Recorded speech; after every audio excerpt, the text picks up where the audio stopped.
하나님의 말씀은 마태복음 5장 1절부터서 12절까지 우리 한 절씩 교독하시겠습니다.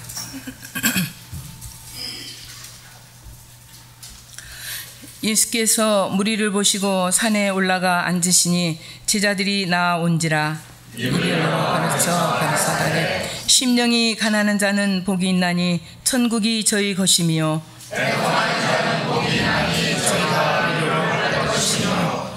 온유한 자는 복이 있나니 저희가 땅을 기업으로 받을 것이며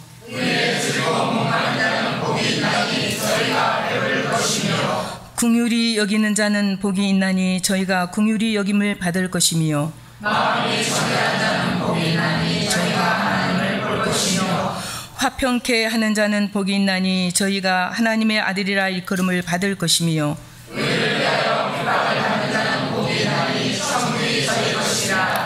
나를 인하여 너희를 욕하고 핍박하고 거짓으로 너희를 거스려 모든 악한 말을 할 때에는 너희에게 복이 있나니 기뻐하고 즐거워하라. 너희의 상이 큼이라. 너희 전에 있던 선지자들이 이같이 받았느니라. 아멘. 긍휼히 여기는 자는 복이 있나니 저희가 긍휼히 여김을 받을 것이며, 예수께서 긍휼히 여긴 자는 복이 있다고 말씀하셨습니다.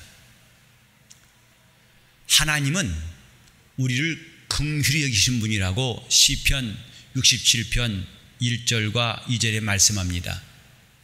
하나님 우리를 긍휼히 여기사 복을 주시고 그 얼굴빛으로 우리에게 비추셔서 주님의 도를 땅 위에 주의 구원을 만방 중에 알리소서라고 기록되었습니다. 하나님이 그 아들을 이 땅에 보내신 것도 세상을 긍휼히 여기신 것입니다. 이미 하나님의 기준에 의하면, 하나님의 판단에 의하면 온 땅은 마귀와 함께 심판받기에 마땅한 형편이었고, 그래서 하나님이 진노를 피할 수 없는 사람들로 가득하였지만은 이 땅에 예수를 보내심으로 하나님께서 긍휼을 베푸시되 심판을 이길 수 있는, 심판을 초월할 수 있는 긍휼을 이 땅에 보이신 것입니다. 그래서 하나님이 세상을 이처럼 사랑하사 독생자를 주셨는데, 이는 저를 믿는 자마다 멸망치 않고 영생을 얻게 하려 하심이라고 기록되었습니다. 하나님이 우리를 긍휼히 여기심이라는 것은 단지 불쌍히 여기고 동정했다는 뜻이 아닙니다. 이처럼 사랑하사, 하나님의 긍휼은 이렇게 드러난 것입니다. 이처럼 사랑하사, 세상을 이처럼 사랑하사, 저와 여러분은 이처럼 사랑하시는 하나님의 사랑이 있을 때에야 비로소 소망이 있고 비로소 살 길이 보였던 처절하고도 절망적인 인생이었습니다. 우리가 해 아래서 아무리 수고할지라도, 아무리 자기 마음을 찢고 통회했을지라도, 아무리 양심껏 살아보려고 했을지라도, 아무리 정직하게 살아보려고 했을지라도 하루도 못 가서 형편없이 무너지고 자신도 용서할 수 없는 자기 모습들을 순간순간 보고 있습니다. 그래서 남이 자기를 저주할 뿐만 아니라 자신도 자기를 저주하는 참으로 밤같은 인생들이었습니다. 이 사망의 고통, 이 사망의 구덩이에서 누가 건질 것인지 가망 없던 인생들이었는데, 하나님이 이처럼 세상을 사랑하신 그 사랑을 나타내실 때에 비로소 이 어두운 가운데 빛이 비친 겁니다. 저와 여러분이 영적 생활을 제대로 하고 또 신앙생활이 힘들지라도 그 신앙생활에 숨통이 트일 수밖에 없는 것은 하나님이 이처럼 우리를 사랑하신 사랑이기 때문입니다. 하나님이 우리를 긍휼히 여기사 독생자를 보내셔서 그가 대신 우리가 죽어야 할 죽음을 맛보고 경험하게 하시고 우리가 받아야 할 저주를 대신 그 몸에 받게 하셔서, 그러므로 저주를 떨쳐버리고 모든 불행을 다 떨쳐버릴 수 있는 놀라운 능력들을 우리에게 주신 것입니다. 이것이 하나님 우리를 긍휼히 여기신 결과인 것입니다. 곧 구원과 영생은 하나님 우리를 긍휼히 여기신 결과요 선물인 것입니다. 하나님은 긍휼히 여기시는 분, 저와 여러분이 예수 믿는 생활을 하면서 언제나 기억해야 할 것은 하나님은 나를 긍휼히 여기신 분이다 하는 사실입니다. 곧 그분이 나를 내 행한 대로 갚지 아니하시고 항상 긍휼로 갚으신 분이라 하는 사실입니다. 날마다 우리가 죄 짓는 것 봐서는 하나님 앞에 설 사람이 아무도 없을 것입니다. 그러나 그분이 우리를 긍휼히 여기셔서 다시금 은혜의 보좌 앞에 나와서 그분 앞에 감히 뵙겠다고 기도하고 그분께 예배하겠다고 감히 나와서 찬송할 수 있는 것은 하나님의 긍휼하심 때문인 것입니다. 자식을 낳아본 사람들은 자식이 자기를 실망시킬 때 참 마음이 아프죠. 그리고 그 아이가 결정적인 실수, 다른 사람은 용납할 수 없는 실수했을 때에 그 고통은 다 표현할 길이 없습니다. 그래서 당장은 그 아이를 꾸짖고 욕도 하지만은 그러나 그것이 오래가지 않습니다. 금방 마음이 녹아지면서 회초리를 들고 매를 쳤을지라도 그 다음에는 그 피맺히고 쓰라린 상처를 싸매주면서 그를 안아줍니다. 더 이상 미워할 수 없는 게 자식이고 더 이상 매를 때릴 수 없는 것이 자식인 줄 압니다. 이것이 바로 부모가 자식을 향하는 긍휼입니다. 때로는 그 자식을 호되게 단치고 훈계할 수도 있습니다. 심지어는 몽둥이질하면서 그를 심히 때릴 수 있습니다. 그러나 그게 끝이 아닙니다. 그 다음엔 긍휼입니다.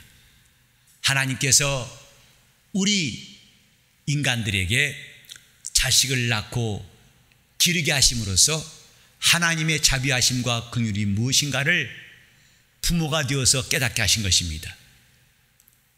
미움보다 더 큰 것은 자식에 대한 긍휼입니다. 그 섭섭함과 마음의 원망보다 큰 것은 긍휼입니다. 그가 얼마나 하는 일 봐서는 괘씸하기 짝이 없고 밉기 한이 없을지라도 그게 마지막이 아니라 그 다음은 긍휼입니다. 하나님이 이렇게 심판받아 마땅한 인류를 버리지 아니하신 것도 긍휼 때문입니다. 오늘 우리는 이 긍휼에 대한 말씀을 듣고 있는데 하나님이 누구시냐? 우리를 긍휼히 여기시는 분이십니다. 율법은 하나님의 기준, 하나님께서 원하시는 바, 하나님께서 행하라 하신 말씀들입니다. 그렇지만 그 율법 앞에서 인간은 형편없는 존재임이 드러나게 됩니다. 아무도 그 말씀대로 하나님을 순종할 수가 없고 하나님 뜻대로 살 수가 없다는 것을 가면 갈수록 절실히 느끼게 됩니다. 절망입니다. 마침내 절망입니다. 그런데 그게 끝이 아니고 하나님은 그렇게 형편없고 어림도 없고 턱도 없이 부족한 인류에게 긍휼을 베푸신 것이 복음이에요. 복음은 긍휼을 베푸시는 하나님의 말씀을 말합니다. 그가 왜 독생자를 이 땅에 보내셔서 인자로 오시게 하시고 그가 대신 십자가에 피 흘려 죽으시고 마침내 하나님이 그를 죽은 자 가운데서 살리셨던가? 이는 우리에게 긍휼을 베푸시려는 하나님의 뜻이었습니다. 우리 하나님이 율법으로 마감하지 아니하시고 그 다음에 율법이 마감이 되고 선자가 마감이 된 다음에 예수가 오셔서 마침내 우리에게 풍성하신 긍휼을 베푸신 겁니다. 그래 바울 사도도 에베소서 2장에 보면 긍휼에 풍성하신 하나님이 우리를 그 큰 사랑으로 살리셨다고 말씀했습니다. 저와 여러분이 살게 된 것 하나님의 긍휼로 인함인 것입니다. 긍휼은 하나님의 성품입니다. 그 성품을 우리에게 알게 하신 이가 예수 그리스도이십니다. 이를 또 우리에게 끝없이 기억나게 하시고 하나님의 성품을 사모하고 우리가 그분께 나갈 수 있도록 역사하신 이가 성령이십니다. 우리는 이렇게 하나님의 긍휼을 입은 사람들, 그래서 긍휼을 입은 사람들은 이제 긍휼히 여기는 자 되어야 한다. 그게 복 있는 사람이다. 긍휼히 여기는 자는 복이 있나니. 우리가 계속 예수님 말씀하신 8가지 복을 말씀 상고하고 있습니다마는 공통적인 것이 있다고 그랬죠. 곧 원래 긍휼히 여기신 사람은 아무도 없다는 뜻. 원래 심령이 가난한 사람은 없습니다. 원래 애통한 사람은 없습니다. 원래 마음이 온유한 사람은 없습니다. 주님 때문에 긍휼히 여기는 자는 복이 있다 하신 것입니다. 주님은 우리에게 긍휼히 여길 것을 말씀하셨어요. 긍휼히 여기라. 이건 주님의 분부입니다. 심령이 가난하라. 주님의 명령입니다. 애통하라. 주님의 명령입니다. 주님 없이 애통하는 것 종교입니다. 주님 없이 심령이 가난한 것 철학자요 도인입니다. 주님 없이 마음이 온유한 사람 도덕 군자입니다. 신앙이라 할 수는 없습니다. 주님 없이 긍휼히 여기는 사람, 그 사람은 박애주의자입니다. 하지만 오늘 이 말씀은 우리가 박애주의자 되라는 말씀이 아닙니다. 원래 우리는 긍휼히 여길 능력이 없어요. 저와 여러분, 특별히 저는 긍휼히 여길 능력이 없습니다. 저도 인색한 사람, 저도 이기주의가 많고 욕심이 많은 사람입니다.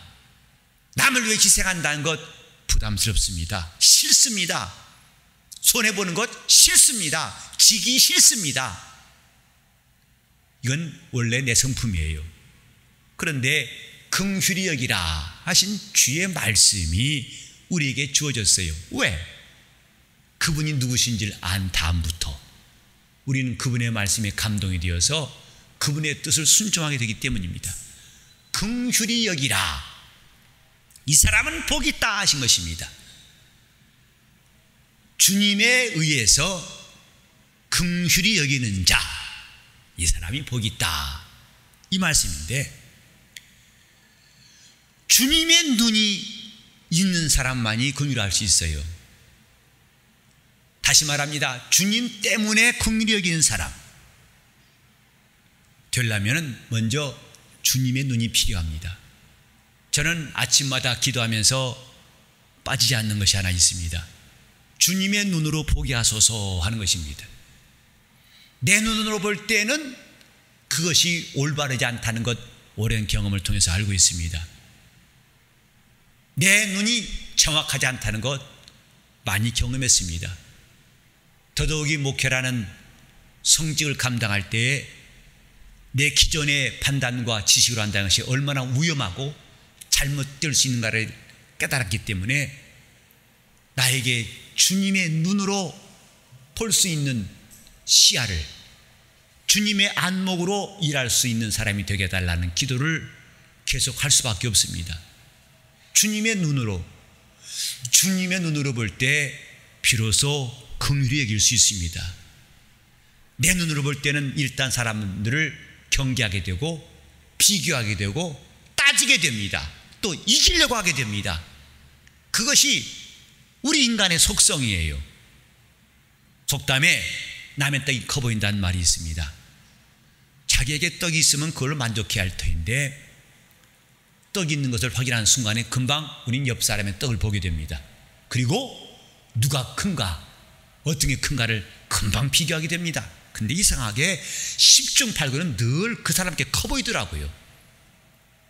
저는 군대 들어가서 훈련병 시절에 참 춥고 배고프고 졸린다고 하는 말을 실감했어요. 그 7주 동안의 군사훈련 받는데 11월 초에 입대했거든요. 그 추운 날씨를 이겨야 되고 또 훈련과 모든 일과가 매우 타이트해가지고 틈만 나면 졸립니다. 따뜻한 양지 바른 곳에 가면 졸음이 온다 이 말입니다. 또 한 가지는 배고파요. 참 배고픕니다. 그래서 식당에서 배식하는 그 방위사병 보면 그들의 권세가, 그 밥 푸는 권세가 굉장히 크더라고요. 그래서 줄 서가지고 이렇게 하다 보면 이런 요만한 그릇에다가 밥을 푹 풀어가지고 딱 제 식기에 됐다면 밥이 제법 수북해서 아주 보암직해서 흐뭇합니다. 근데 그걸로 끝이 아니라 그걸 딱 쳐버리면 바닥이다 보여요. 그때 아쉬움. 저 밥이 왜 다, 그러니까 원래 담겼던 밥이 한 3분의 1밖에 안 남습니다. 그래서 저녁 먹고 이제 밤 9시에 점호가 있는데 9시 되기 전에 벌써 배가 또르륵 거리기 때문에, 그래서 한 3주 지나니까 자기 돈 내가지고 이런 속칭 곰부빵 사서 주문하면 그걸 하나씩 줘요. 이제 점호 끝나고 누워가지고 그 바스락거리는 비닐봉지를 뜯어요. 근데 그 빵을 한 입에 깨물기가 아까워요. 너무나 그게 귀해서. 그래서 조금씩 떼먹습니다. 조금씩 떼먹고 그러면서 옆 사람은 흘끔흘끔 봐요. 근데 이상하게 그 빵이 더 커 보이더라고요. 그 내 빵은 빨리빨리 축나고 저것은 오래 남아있는 것 같아서 나중에는 일부러 늦게 먹었습니다. 남이 한 반쯤 먹을 때 나도 먹기 시작했어요. 그래서 속에 생각하기를 내가 휴가만 나가봐라, 그 빵집은 내가 통째로 먹겠다고 생각했어요. 내 것보다는 항상 남의 떡이 커 보인다 이 말입니다. 이게 사람의 눈이에요. 비교하고 싶고 이기고 싶고 또 욕심을 내고 싶은 것이 사람의 시야입니다. 사람이 보는 눈이에요. 주님이시라면 어땠을까? 만약에 주님께서 우리를 판단하시려고 했다면 우리에게 긍휼은 전혀 불가능했을 것입니다. 그분이 하나님의 잣대로 우리를 판단하신다면 우리는 다 불합격 분들이고 수준 이하고 낙제들입니다. 아무도 그분의 기준을 통과할 자가 없어요. 그런데 그가 긍휼하신 눈으로 우리를 보실 때에 불쌍히 여기신 것입니다. 부모는 자식과 비교하지 않습니다. 자식이 잘났다고 부모와 경쟁한다면 그건 부모의 함량이 좀 떨어지는 겁니다. 그래 누가 칭찬합니다. 이 아이 참 엄마보다 더 잘생겨 이쁘고 또 이 아들은 참 아빠보다 잘났습니다. 그때 그게 마음 상해가지고 3일 동안 밥 먹는 사람 없습니다. 그게 그렇게 고소하고 좋아요. 호호호 기쁩니다. 차라리 아버지가 훨씬 낫다 그러면 좀 섭섭합니다. 자식이 못났다는 말 듣고 싶지 않거든요. 부모의 마음은 자식과 비교하지 않습니다. 자식을 미워하거나 판단하지 않습니다. 그렇기 때문에 부모는 자식을 긍휼히 여길 수 있는 것입니다. 하나님이 우리를 긍휼히 여기시는 것도 바로 이런, 그가 우리 인간을 율법으로만 대하신다면 그는 한 사람도 남아날 자가 없고 하나님의 진노를 피할 길이 없을 것입니다.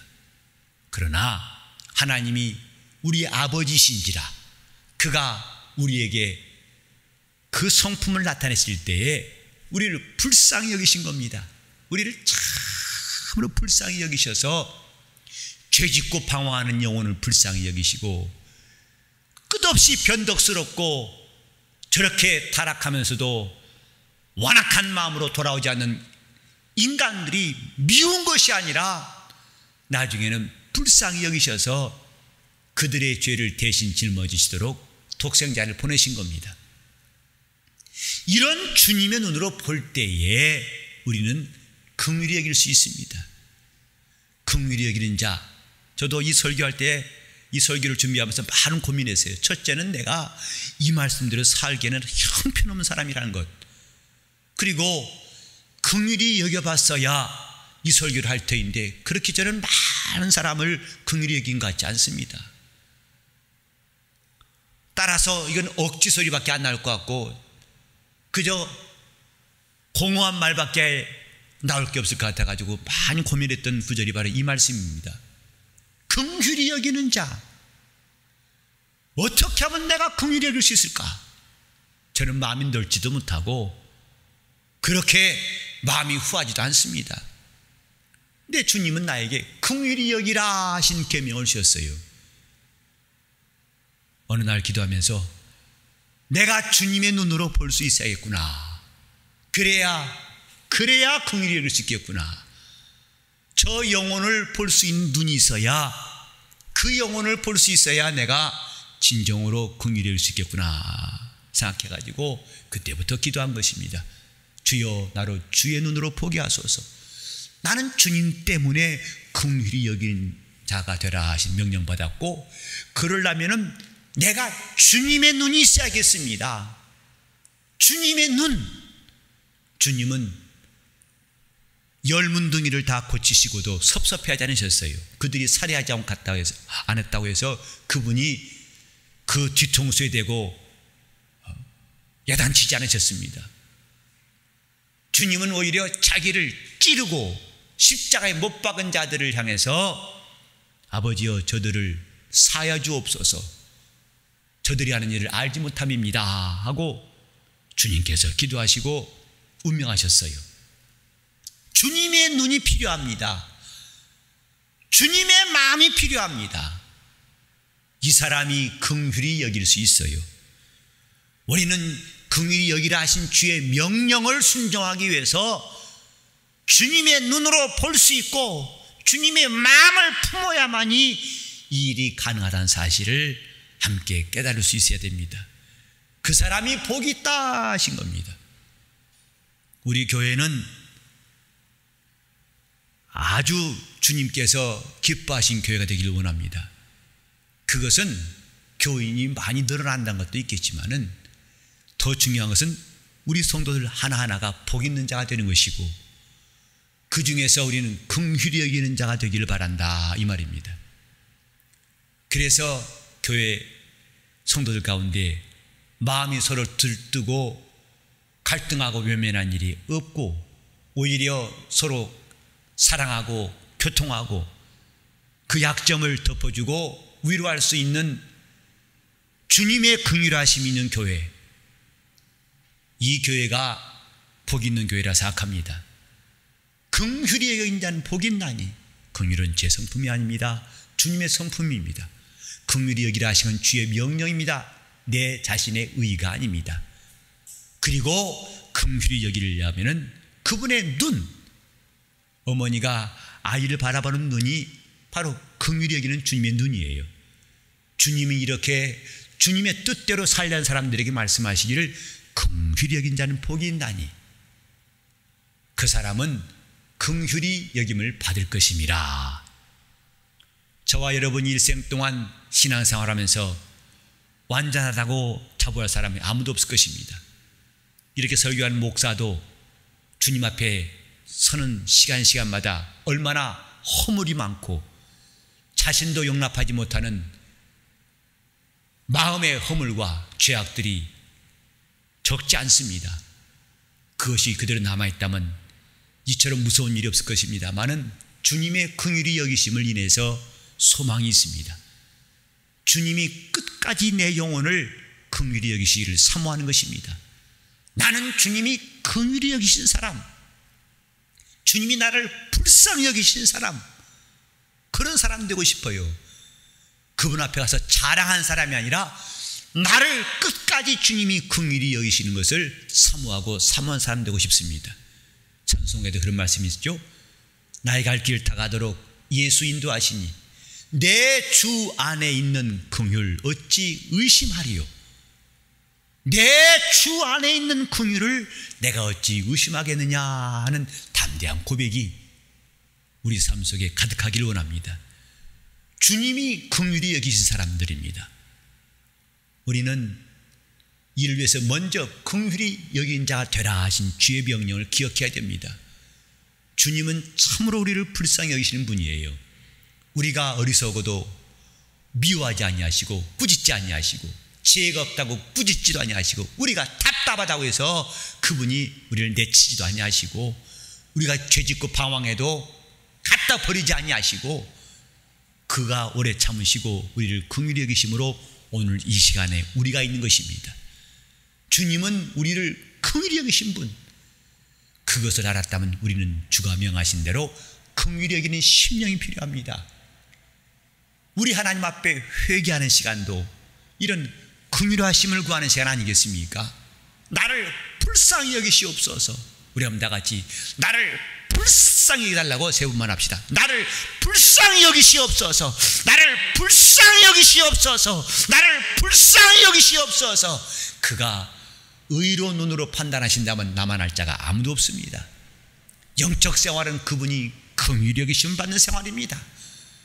나의 부족함을 그분의 긍휼로 채우시고 나의 어리석음을 그분이 긍휼로 채우시고 나의 허물과 죄악을 다 그분이 긍휼히 여기사 용서하시는 것 때문에 다시 일어서고 또 겁도 없이 하나님 말씀대로 살려고 움직이는 겁니다. 긍휼히 여긴 자는 복이 있나니 저희가 긍휼히 여김을 받을 것이며 하나님의 사랑은 우리에게 가없는 은혜로 다가옵니다. 그분이 사랑하신 것 때문에 우리는 오늘도 나는 세상을 이길 수 있나라고 담대히 말할 수 있어요. 하나님 우리에게 그 피를 보이시기까지 긍휼을 나타내신 것, 그것이 우리에게 담대함이 됩니다. 곧 그분 우리에게 긍휼을 보장하셨어요. 내가 끝날까지 너희를 불쌍히 여기겠다고 그분이 보장하신 것이 예수의 피입니다. 그분이 우리를 사랑하시겠다는 그분의 결단, 그분의 확고한 의지, 그것이 바로 예수의 피입니다. 이것을 알았다면 우리도 이제는 달라져야 됩니다. 긍휼히 여긴 사람으로 우리가 달라져야 됩니다. 그래서 내가 복 있는 자란 증거를 주님께로부터 받을 수 있어야 됩니다. 우리는 이를 위해서 먼저 남과 자신을 비교하지 않는 마음이 필요합니다. 남과 비교할 때는 긍휼한 마음은 순간에 사라집니다. 남을 비교해서 그래서 내가 더 많은가? 내가 더 많이 알고 있는가? 내가 더 많이 했는가? 이것을 따지다 보면 긍휼한 마음은 발붙일 데가 없답니다. 어머니는 자식과 다투지 않는다고 그랬죠. 우리는 성도와 다투지 않기로 결심해야 됩니다.